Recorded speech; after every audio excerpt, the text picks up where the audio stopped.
بدم وفي غير الله.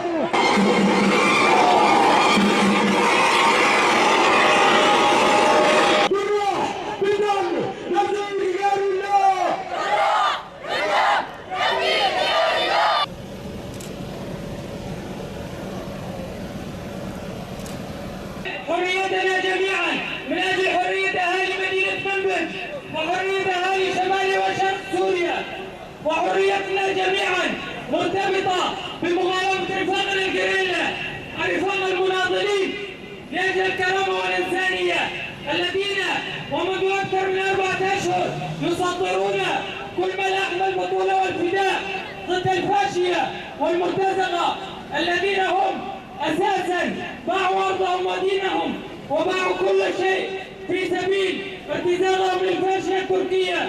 واليوم الجميع ينظر إلى ممارسات الفاشية والقوى الأمثال البرزانية، الحزب الديمقراطي الكردستاني، الحزب القومي الذي منع كل الأشخاص ومنع كل الوطنيين من الوصول إلى مناطق الدفاع المشروع الذي هو داعم للفاشية التركية، داعم للمحتلين، داعم لمن يريد أن يقتل ويسفك بدماء الأشخاص الأحرار.